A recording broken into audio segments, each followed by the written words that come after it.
Hey everyone, welcome back to my YouTube channel. My name's Meredith Phillips, and we've got a little bit of a chill weekend on our hands. It might turn out to be not super chill, we'll find out, but I am waiting to get my query critique package back from the editor I sent it to. Once that hits my inbox, we are full on querying mode. We're going to be revising those pieces and sending out queries. Oh my god. But it's technically, she has until the end of Monday to send it back. So maybe I won't get it this weekend, but I should get it in the next couple days. In the meantime, though, we're starting something new. I'm going to be brainstorming more this weekend. I actually had the day off yesterday from work and spent a little bit of time doing some brainstorming. But it feels weird to be like, it always feels so weird to go from like the end of a project where everything is so clear. Characters are like so in place, they know their role, and everybody's, I don't know, it's all like together. The puzzle is finished. And now I'm all the way at the beginning again with a box of pieces. There's a lot of pieces missing. There's some pieces in there that don't actually end up in the finished puzzle. Like it's weird to go from one end of this process to the other. I am so far having a lot of fun. Brainstorming and outlining is one of my favorite parts of the whole process, as is first drafting. But we're not quite there yet. It'll be a few months before we get to the first draft. At the moment, I'm really just sort of like looking at stuff, letting myself go down rabbit trails because you never know what you're gonna find. So yesterday what I was doing is I figured out the main two characters' names. I know, we're doing fantastic. I also figured out the names of some of the supporting characters. And then this morning, actually what I was working on is how do all these characters know each other? And so I was figuring that kind of stuff out. I've had multiple times where I've come back to this one document and done like a brain dump of ideas. Earlier this week, I went on a walk with Jade in the evening, and I just was like, if anyone saw me on that walk, they were probably like, is she okay? Because I was talking out loud to myself, being like, okay, well, if he does this, then and what would she do if this was... So anyway, I worked out like kind of a lot actually on this walk, and then I was like, come on Jade, we gotta get home so I can write it all down. And I was like power walking back to the house. It was fun. So I've got some new ideas, and yeah, I'm sitting down and I'm sort of starting with a question. Like this morning, how do these people know each other? Yesterday I sat down with the question of like, there's a road trip element that's going to be part of this story, and so I was like, okay, how do you go on a road trip in like 1815, you know? So I was looking up, you know, travel and carriages and coaches and post-ins and all that kind of stuff, which I've looked at that before. So I had a pretty good idea of what it was going to be like, but I found some different information and some new stuff. So anyway, it's just fun. It's just fun, like looking at all these things and deciding like which pieces you're going to mark down. And I've got my Scrivener document for this new project. I had that set up a while ago. I'd made a new project for it, a new Scrivener file for it or whatever. And we're just gonna live in that document for probably the next year or so. At the moment, it is just now almost 8 o'clock, and I am getting ready to leave the house. I know. How often do I leave the house? Basically never. But I have some friends who are meeting up for like a writer friends meeting up for a little bit of breakfast this morning. So I'm gonna go hang out with them for a little while, and then we'll be back here and we'll do some brainstorming. So yeah, should be a fun morning. Oh, I have to go to the grocery store afterwards. Breakfast, grocery store, then we'll be back here to do some more brainstorming. So just chilling. You know, it feels good to have a weekend where it's like I have things to do, but it's not like super crunch time where I've got to get like a crap ton of stuff done in 2 days. So it feels good to just sort of take a breather, relax a little bit, and enjoy brainstorming. So I'll be back in a little bit with more.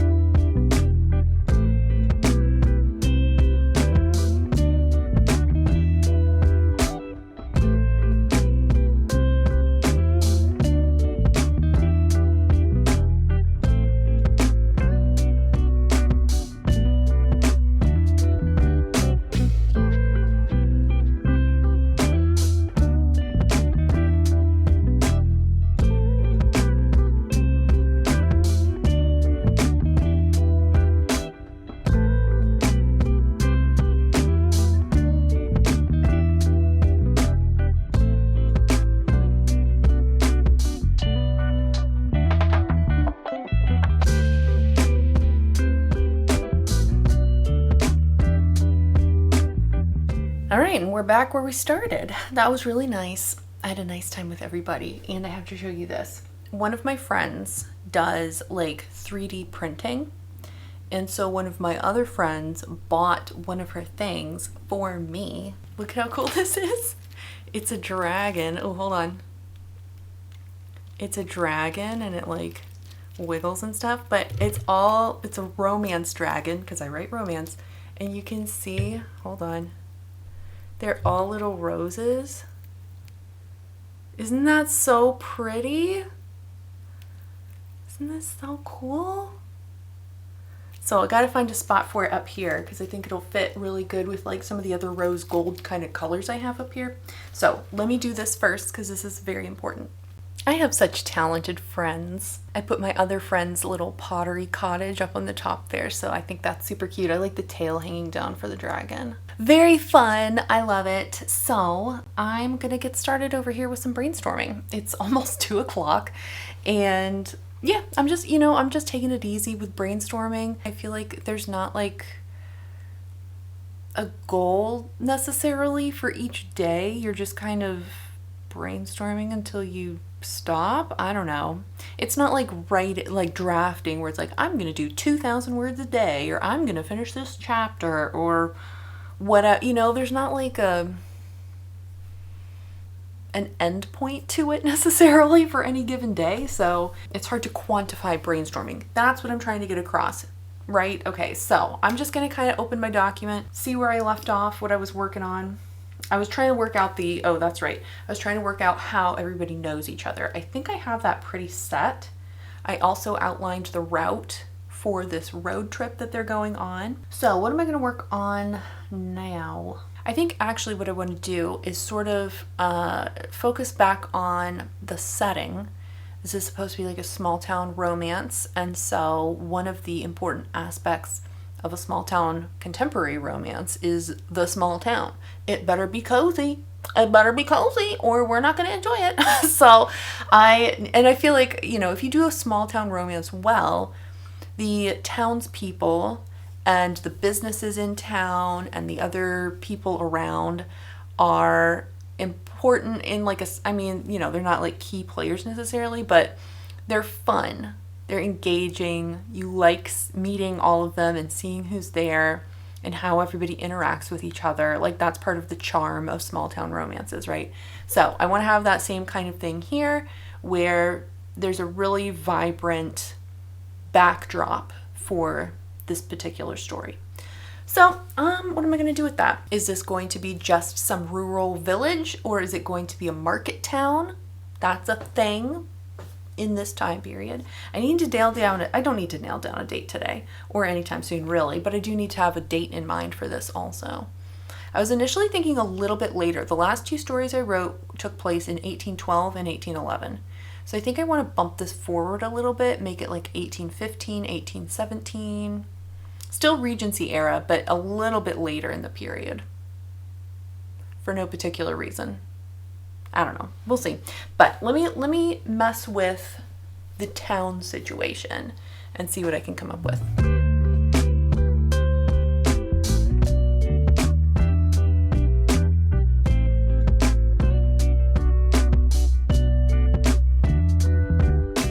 All right, I think I'm going to call it here for today. It's almost, it's like 3:30, but I hear Jade waking up over there. So I'm just going to be done. I might come back here later tonight and sort of poke at this more.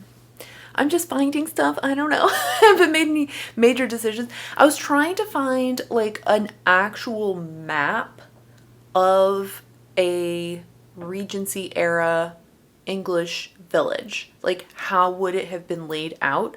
I haven't found anything yet. So we'll continue the search for that maybe tomorrow. But yeah, just chilling, researching, pondering, letting ideas simmer. You know how it goes. So anyway, I'll be back tomorrow for more brainstorming of some sort. Oh, a big stretch. A big stretch. What are you doing? Are you gonna sit with me in here?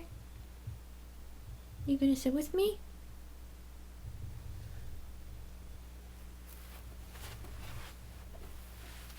Aw, what a good girl. Look at that little bulb. Ah. Hey everyone, good morning and exciting news. I found so much stuff last night. Okay, so I was coming back here and I happened across a mention of something that sent me on the rabbit trail to end all rabbit trails, okay? So I was reading little articles and blog posts, etc. about like English villages in the Regency. What would they have been like, blah, blah, blah. There was one article that in parentheses mentioned that there were occasions where the lord of the manor of the region decided that the little English village was placed poorly and it was obscuring his view of the countryside, and so he moved the village. He got rid of the village and made a new village for people somewhere else, which is absolutely wild. And I was like, that sounds crazy. Like, can you imagine having generations of your family grow up in this village, and then this lord comes along and is like, you guys are blocking my view of the lake. Can you get out of the way? And like destroying your house. Okay, like that sounds pretty dramatic. So I was like, I need an example of like, when did this actually happen? Who was actually doing this? So I went on and I was searching, and I like, how do you Google that? How do you Google who destroyed a village and built it somewhere else because he wanted a better view? Like, you can't, that doesn't, anyway, I found finally mention of an actual lord who did this in like 1775, 1780, like right in there, which is a little earlier than the Regency, but like same like general time period, still Georgian. And it did exactly that. This village was in his way and he destroyed the entire village and built a new one for the residents. The village that he built new is still there. It's in Dorset. You can go visit it. People still live in the houses that he constructed in the late 1700s, which is wild. So I was so excited because this is so crazy. Like, oh my gosh. So I was looking at all of this information on what happened and how it happened, and I'm trying to find information on like, what did the villagers think of this? Because on the one hand, I can see, like I said, you know, we've always grown up here. Our family's lived in this house for 3 generations. It's going to get destroyed. Like, that would be horrific. But you get a new house out of the deal, and like, they weren't bad houses. Like, people are still living in them. They were constructed well. So anyway, I'm getting all excited. There's 2 of them currently for sale, which means there are floor plans and there are pictures of the interior. Now, obviously, they've been like upgraded. They look like a modern house inside now, but I need to look up whether or not the floor plans have altered dramatically since the late 1700s. These houses are grade 2 historic houses, which puts a certain kind of protection on them, but I don't know exactly what kind of protection that is. Like, we have that same kind of thing here in the US, where if there's a house or a building that has some sort of historic importance to it, you might be able to purchase it and live in it as a house, but you are restricted with what you can change about the house. So I don't know, like, if it's a grade 2, does that mean you're not allowed to, say, like, knock down interior walls and redo the floor plan? Can you paint? Can you, like, what can you do? What can you not do? So I want to look that up. But anyway, this whole thing is changing now. Like, what a great conflict for a story, right? We've always lived in this village, and now this awful lord is trying to like mess up our lives, right? But I had a completely different story in mind, and now this is making me think, like, do I redo it? But I also want to find, the other thing I also want to find is another example of this having happened, where the village was moved. I haven't been able to find anything else yet. Oh, the other thing I found, remember yesterday I was saying, like, I wish I had like a map of a village, like where everything was. There's a map. There's a map of the original village. Okay? I'm so excited. The only thing that's annoying about this map, I've seen the same map posted in a couple different spots, and every single one of them is not high resolution enough to zoom in and be able to read the labels on everything. So we're going to try to do some more searching on that today. But yeah, so again, we're just going and researching something that sounds interesting and seeing where it leads me. I might not end up using any of this, but it's really interesting. So I'm enjoying reading about all of it. Yeah, so let me look up some more of that stuff I was talking about, the grade 2 thing, and see what exactly that entails for owners, current day owners. When that was established too. Anyway, we'll get into all that. But yeah, it's early morning. Well, sort of. It's like 9:45, and I'm excited. I'm having a good time. So let's go do some more researching and brainstorming. But first, I think it's almost time for bedtimes and a little bedtime snackies. Yeah, you want a little snackies? Do you want a snack? Do you need a snack? Okay, we're gonna go potty, and then we'll get a snack and go bedtimes. You don't want to go bedtimes, JD? Oh no, that's too bad, because you have to.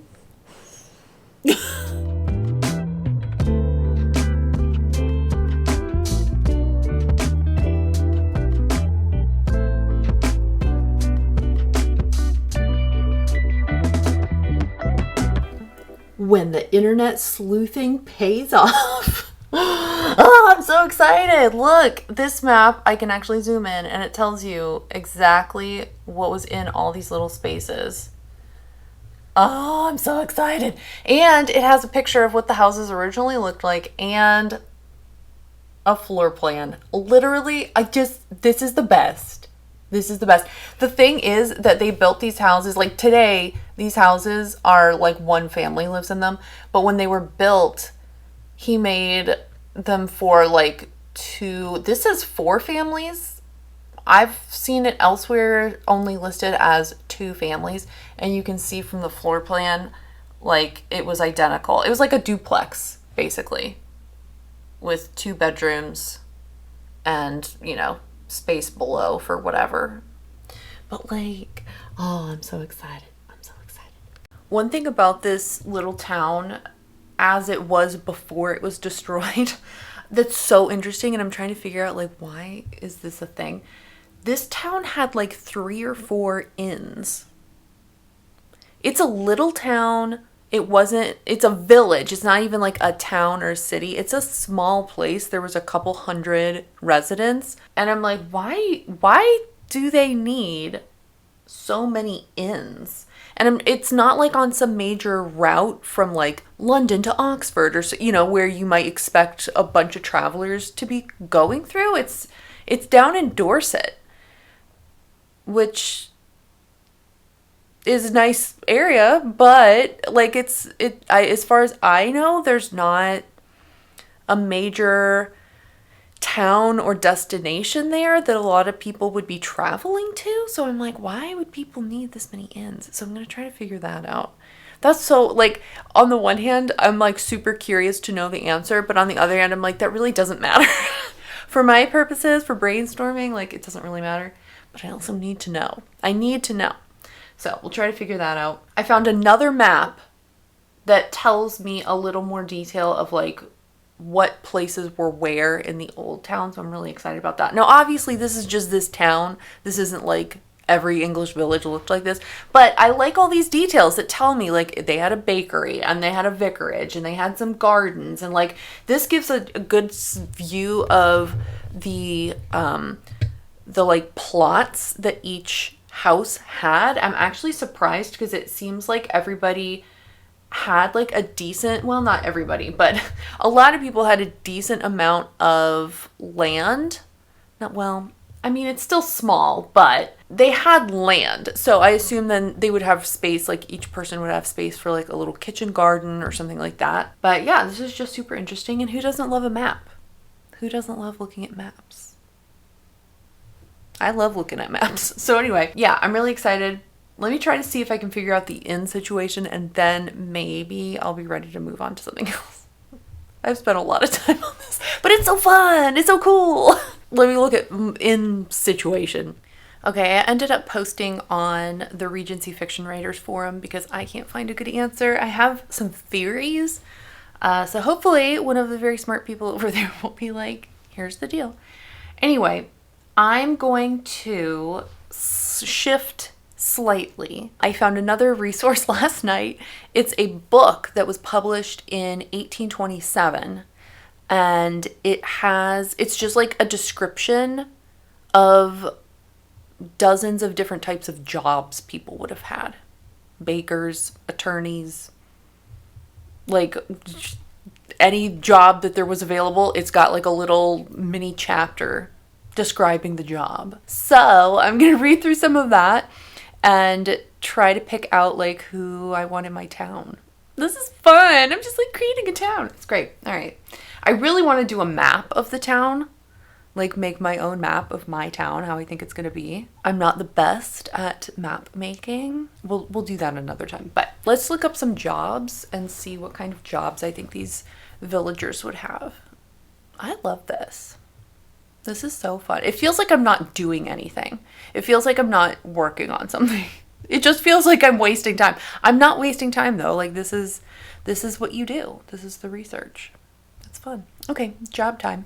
Okay, real quick. All these job things are so interesting because some of them are obviously still jobs we have today, like attorneys, or I don't know what else is on here. The brewer, like, we have breweries obviously. So some of them, it's fairly obvious like what that entails. But then there are some on here that are so specific and it's such a tiny little niche thing.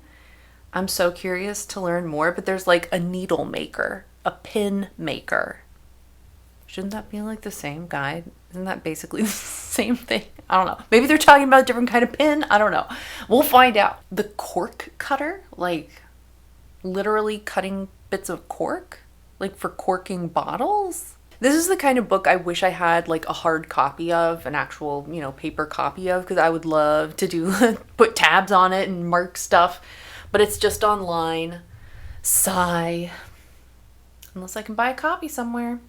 Am I allowed to buy a copy of this? I'm going to look to see if I can buy a copy because I would absolutely live for marking this thing up. Let me look real quick. To eBay we go.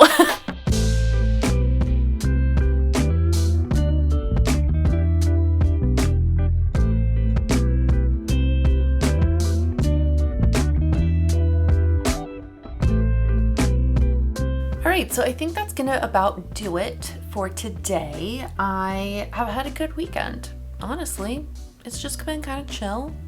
I've been doing a lot of thinking, but not like difficult thinking. It's been a lot of asking myself questions and just letting myself go down those little rabbit trails and see where I get. I'm excited to get to keep going with this and hopefully at some point get into like more actual story elements. I feel like I guess, I don't know where this is going to take me when I start.